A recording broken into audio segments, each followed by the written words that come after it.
When we talk about the Reformation, most people think of Martin Luther in Germany or John Calvin in Geneva. But in the British Isles, two very different stories unfolded. In England, the Reformation wasn't sparked by theology, it was born from politics. King Henry VIII broke away from the Pope in Rome, not to reform the Church's doctrine, but to take control of it.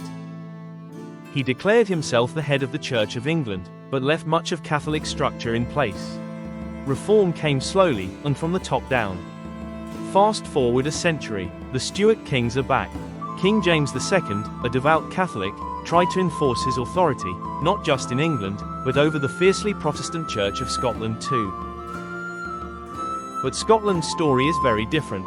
Long before the Crowns united in 1603, Scotland had experienced a grassroots Calvinist Reformation. When the Catholic Mary, Queen of Scots, returned in 1561, she found herself queen of a country already changed. John Knox publicly rebuked her, and the people stood firm. When their faith was threatened in the 1600s, Scots resisted. In 1638, they signed the National Covenant, pledging to defend their biblical faith and oppose royal overreach. This resistance came at a cost. The killing times, especially around 1685, marked some of the worst persecution in Scottish history, as King James II tried to crush the Covenanters.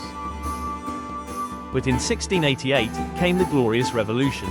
James II was deposed, defeated at the Battle of the Boyne, and driven into exile. The result, Scotland's Presbyterian Church became a truly independent national church.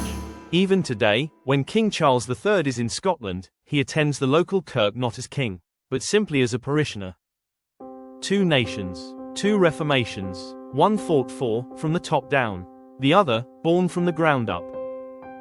This summer, we're setting out on a pilgrimage with a purpose, a journey not only through the land, but through the living history of faith.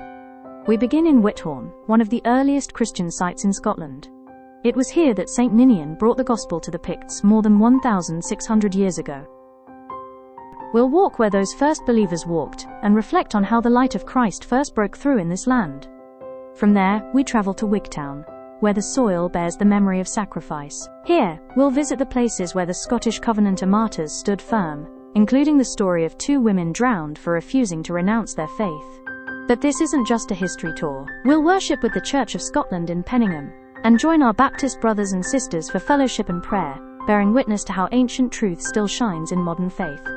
Our pilgrimage ends in the cities of Glasgow and Edinburgh, where we'll walk in the footsteps of John Knox, visit the sites of Covenanter resistance, and consider how conviction shaped a nation. This is more than a trip. It's a pilgrimage with a purpose. To remember, To worship, to be inspired, and to return home with a deeper understanding of the cost and the beauty of faithful obedience.